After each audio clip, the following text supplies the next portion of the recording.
আসসালামু আলাইকুম। এটা হচ্ছে আমাদের GraphQL এর প্লেগ্রাউন্ড, যেখানে আমরা কোয়েরিগুলো ম্যানুয়ালি টেস্ট করে রান করে দেখতে পারি। তো এখানে এই হচ্ছে সাইড বারে আমাদের ডকুমেন্টেশন আছে। এটা GraphQL গ্রাফিন যেটা Django লাইব্রেরি, এটা অটোমেটিক্যালি ডকুমেন্ট করে রাখে সবগুলো। তো ওইখানে প্রথমে আমাদের ক্ষেত্রে দুটো কোয়েরি আছে, একটা হচ্ছে অল ইউজার আর একটা হচ্ছে ইউজার। অল ইউজার যে কোয়েরি, এটা মূলত সবগুলো ইউজার রিটার্ন করবে আমাদের ডাটাবেস থেকে। আর যেটা ইউআই, এটা মূলত একটা সিঙ্গেল ইউজার আর ইনফরমেশন দেখার জন্য ওই ইউজারের আইডি দিয়ে। তো এখন যদি আমরা অল ইউজার এই কোয়েরিটা এক্সিকিউট করি, তো এখানে দেখা যাচ্ছে যে অথেন্টিকেশন রিকোয়ার্ড, অর্থাৎ এই যে ডাটাবেসের যে আমাদের ইউজারগুলো আছে, এগুলো শুধুমাত্র তারা দেখতে পারে যারা অথেন্টিকেটেড। তো এর জন্য আমাদের জ্যাঙ্গোতে লগ ইন করতে হবে। তো আমি যদি আমার এডমিন ইউজার দিয়ে লগ ইন করি, তখন আমার এখানে ইউজার যে একটাই। তো এখন যদি আমি আমার এটা রিফ্রেশ করি,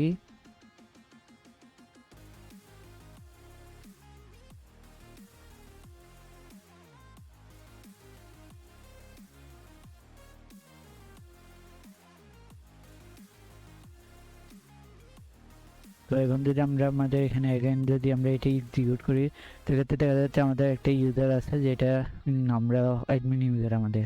তো আমরা যদি ইউজার আইডি দিয়ে ট্রাই করি সিঙ্গেল ইউজারের জন্য, তো ওই ইউজারের ইনফরমেশনগুলো এক্ষেত্রে দেখা যাচ্ছে। এখন হচ্ছে এরপর মিউটেশনের ক্ষেত্রে আমাদের কতগুলো মিউটেশন আছে। প্রথমত হচ্ছে আমাদের রেজিস্টার করার জন্য একটা ইউজারকে রেজিস্টার করার জন্য ওই ইউজারের ইমেল লাগবে এবং ওই ইউজারের পাসওয়ার্ড লাগবে। তো আমরা একটা এক্ষেত্রে ট্যাব মেল ইউজ করতেছি।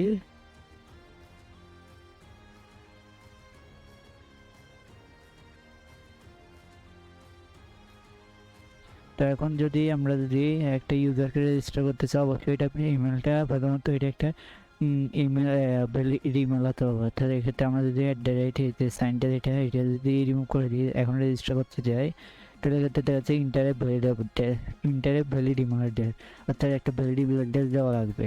তো এক্ষেত্রে এইভাবে সবগুলো ইমেল ফিল্ডে কিন্তু এইভাবে ভ্যালিডেশন অ্যাড করা আছে। আর পাসওয়ার্ডের ক্ষেত্রে ভ্যালিডেশন আছে।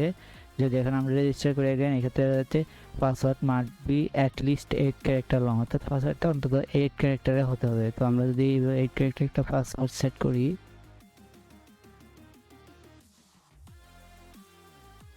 তো এই ক্ষেত্রে আমাদের যে পাসওয়ার্ড সেট করা হয়ে গেছে। তো এখন যদি আমরা রেজিস্টারে ক্লিক এই মিউটেশনটা এক্সিকিউট করি, তো এইটা এখানে আমাদের ওই ইমেলে একটা ওটিপি পাঠাবে, ওটিপি কোড। তো এক্ষেত্রে দেখা যাচ্ছে যে registration successful, check your email for OTP. তো এখন যদি আমরা আমাদের ইমেল যাই, যে এখানে একটা ওটিপি আসছে, আর এটা আমাদের জিমেল যে গুগল হেলথ প্রোভাইডার, ওইটা থেকে আমরা এটা সেট আপ করছি। তো এখন আমরা যদি আমাদের ওটিপিটা কপি করি,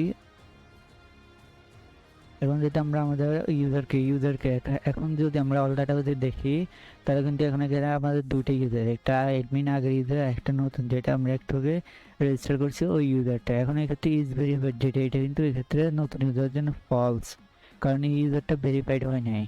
তো এই ইউজারকে যদি আমরা ভেরিফাই করাতে চাই, তাহলে আমাদের কি করতে হবে, ওই ইমেলে যে ইউজারকে ভেরিফাই করতে চাই ওই ইমেল, ইউজারের ইমেল এবং যে ওটিপিটা গেছিলো ওই ইমেল দিলে ওইটা। তো এক্ষেত্রে যদি আমরা একটা রং ওটিপি দিই, যেটা কিন্তু আমাদের ওটিপি এটা না, যেটা আমাদের মেলে গেছে, তো এখানে যদি আমরা ভেরিফাই করার চেষ্টা করি, যেটা হচ্ছে রং ওটিপি। যদি আমরা কারেক্ট ওটিপিটাই দিই, তখনই কিন্তু এটা কাজ করে। যদি এখানে আমরা ভেরিফাই করি, এই যে OTP verified successful, all user দিয়ে দিয়েছে, এই যে ইজ ভেরিফাইড কিন্তু এখন 2 হয়ে গেছে।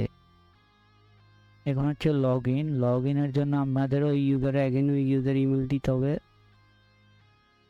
আমরা ইমেলটা দিয়ে দিই এবং ওই ইউজারের যে রেজিস্টার করার সময় যে পাসওয়ার্ডটা ছিল, এক্ষেত্রে ওই পাসওয়ার্ডটাই দিতে হবে।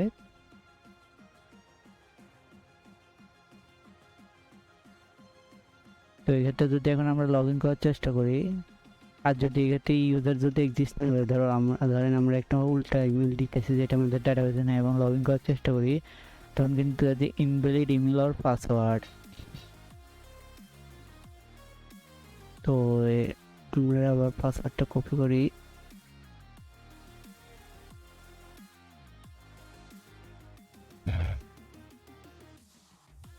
এখন যদি আমরা লগ ইন করি, তাহলে এক্ষেত্রে এটা একটা টোকেন দিতেছে, যেটা JWT জেসন ওয়েব টোকেন। আর এখানে মেসেজ দেখাচ্ছে যে লগ ইন সাকসেসফুল, অর্থাৎ ইউজার সাকসেসফুলি লগ ইন হয়েছে। তো এখন আমরা এই টোকেনটা দিয়ে ইউজারকে লগ ইন রাখতে পারি, এবং যদি ফার্দার কোনো প্রসেসিং এর দরকার হয় তখন আমরা এই টোকেনের উপর বেস করে অন্যান্য কাজগুলো করতে পারি। তো এক্ষেত্রে ফরগেট পাসওয়ার্ড, অর্থাৎ যদি একটা ইউজার পাসওয়ার্ড ভুলে যায় সেক্ষেত্রে কীভাবে এটা ব্যাক করবে। তো এক্ষেত্রে যদি ইউজারের যদি ইমেল জানা থাকে, জাস্ট ইমেলের মাধ্যমে সে পাসওয়ার্ডটা ফরগেট করতে পারবে। তো এক্ষেত্রে ফরগেট যদি আমরা ওই ইমেলটা কারেক্ট ইমেলটা দিই তাহলে এক্ষেত্রে ফরগেট পাসওয়ার্ড এক্সিকিউট করি। তো এক্ষেত্রে দেখা যাচ্ছে যে একটা মেসেজ দিয়েছে যে password reset link send successful. তো ওই ইমেলে একটা পাসওয়ার্ড লিঙ্ক যাবে রিসেট পাসওয়ার্ডের। সেক্ষেত্রে দেখা যাচ্ছে যে রিসেট পাসওয়ার্ডটা লিঙ্ক একটা আসছে যে এটা আমাদের লোকাল হোস্টের লিঙ্ক, জাস্ট এখান থেকে একটা ইউনিক টোকেন এটা জেনারেট করবে। তো এই টোকেনটা যদি আমরা এখানে রিসেট পাসওয়ার্ডে দিই, টোকেনটা এটা যেটি এই যে এখন যে টোকেনটা আছে এটা কিন্তু আমাদের ইমেলে যে টোকেনটা পাঠাইছে ওইটা না, তো এটা একটা রং টোকেন। তো আমরা যদি এখন নতুন পাসওয়ার্ডটা আবার সেট করি, ফর এক্সাম্পল আগেরটাই দিতেছি, সেক্ষেত্রে যদি আমরা একটা রং টোকেন দিছি তখন কিন্তু আমাদের ইনভ্যালিড দেখাবে যে ইনভ্যালিড টোকেন। যদি আমরা আমাদের কারেক্ট টোকেন যেটা একটু আগে পাঠাইছে ওইটা দিই, এই ক্ষেত্রে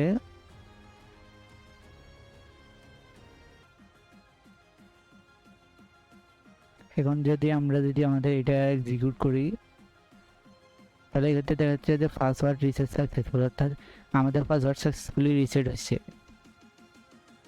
এখন আছে আপডেট, অর্থাৎ একটা ইউজার চাইলে যে ইউজার লগ ইন করা আছে অলরেডি ওই ইউজার চাইলে সে তার পাসওয়ার্ড আপডেট করতে পারে, এই জন্য আগের পাসওয়ার্ড দিতে হবে। ওই ক্ষেত্রে আমাদের আগের পাসওয়ার্ড এইটা ছিল, আর এখন যদি আমাদের নতুন পাসওয়ার্ড, এখন কথা হচ্ছে এখন কোন ইউজার আমরা এখন লগ ইন করা আছি। রাইট নাও আমরা অ্যাজ এ অ্যাডমিন ইউজার কিন্তু লগ ইন করা আছি জ্যাঙ্গোতে অ্যাডমিন ইউজার হিসেবে। অ্যাডমিন ইউজার হিসেবে যেহেতু লগ ইন করা আছি তো আমরা আমাদের অ্যাডমিনের যে পাসওয়ার্ডটা কারেন্ট পাসওয়ার্ড এটা দিব, যেটা এটা কিন্তু কারেন্ট যে ইউজার লগ ইন আছে শুধু ওই পাসওয়ার্ড চেঞ্জ করতে পারবে, অন্য কেউ পাসওয়ার্ড চেঞ্জ করতে পারবে। তো এটা হচ্ছে আমাদের কারেন্ট ইউজার পাসওয়ার্ড, যেটা আমাদের অ্যাডমিন ইউজার, আর এটা হচ্ছে আমরা যে নতুন একটা পাসওয়ার্ড চাই আপডেট করার জন্য।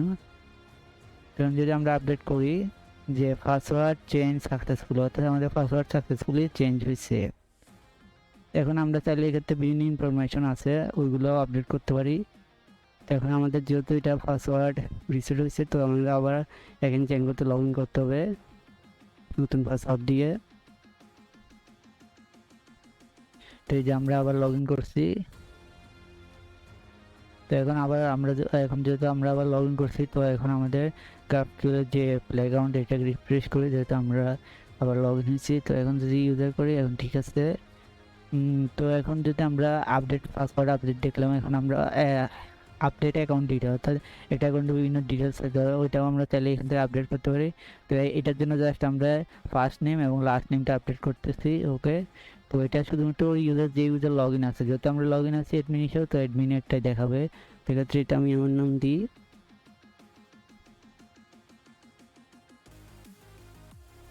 তো এখন যদি আমি এটা এক্সিকিউট করি আপডেট অ্যাকাউন্ট ডিটেল, তো এটা বলছে যে অ্যাকাউন্ট আপডেট সাকসেসফুলি।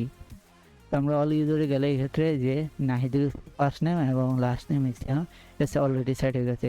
তো এখন আমরা চাইলে একটা ইউজারকে রিমুভ করতে পারি, অর্থাৎ ডিলিট করতে পারি একটা ইউজারকে আমাদের ডাটাবেস থেকে। তো এর জন্য আমাদের ওই ইউজারের যে পাসওয়ার্ডটা যে কারেন্ট পাসওয়ার্ড ওইটা লাগবে। তো আমাদের ক্ষেত্রে কারেন্ট পাসওয়ার্ড ছিল আমাদের এইটা এখন যদি আমরা এখানে দিই তাহলে কিন্তু এটা আমাদের অ্যাকাউন্ট ডিলিট করে দিবে। তো এটা আমি এখন দিচ্ছি না।